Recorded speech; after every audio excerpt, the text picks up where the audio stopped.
ആരും അങ്ങോട്ടും ഇങ്ങോട്ടും ഒന്നും നോക്കി എഴുതണ്ട കേട്ടല്ലോ. ഞാൻ അതിന് ആരുടെ നോക്കി എഴുതാനാ? എന്റെ ക്ലാസ്സിലുള്ളവരൊക്കെ അപ്പുറത്തെ ക്ലാസ്സിലല്ലേ ഇരിക്കുന്നത്, ഞാൻ മാത്രം ഒറ്റയ്ക്ക് ഈ ഒരു ക്ലാസ്സിൽ. പിന്നെ ഞാൻ ആരുടെ നോക്കി എഴുതാനാ?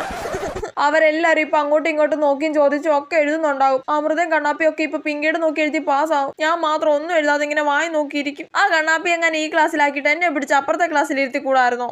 സിലബസിന് പുറത്തുനിന്നുള്ള ക്വസ്റ്റ്യൻ ഉണ്ടോന്ന് പോലും എനിക്ക് ക്വസ്റ്റ്യൻ പേപ്പർ നോക്കിയിട്ട് മനസ്സിലാവുന്നില്ലേ. ആ പിങ്കി ഈ ക്ലാസ്സിലുണ്ടായിരുന്നെങ്കിൽ അതെങ്കിലും ഇപ്പൊ മനസ്സിലാക്കാൻ പറ്റിയേനെ. അയ്യോ ദേ ഇവരൊക്കെ കോപ്പി അടിച്ച് എഴുതുവാ, എനിക്കിത് സഹിക്കാൻ പറ്റുന്നില്ലേ.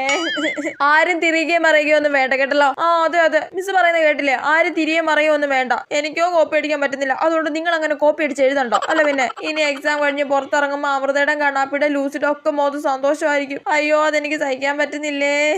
അവർക്ക് എക്സാമിന് ഒന്നും എഴുതാൻ പറ്റല്ലേ. അവരുടെ ക്ലാസ്സിലുള്ള സ്ട്രിക്റ്റ് ആയിട്ടുള്ള ഏതെങ്കിലും ടീച്ചർ ആയിരിക്കണേ. അവരെ അങ്ങോട്ടും ഇങ്ങോട്ടും അനങ്ങാൻ പോലും മിസ് വിടല്ലേ. സൈലൻസ്. ഈ ക്ലാസ്സിലെ ആൾക്കാരെയും കോപ്പി അടിക്കാൻ വിടല്ലേ ദേമേ.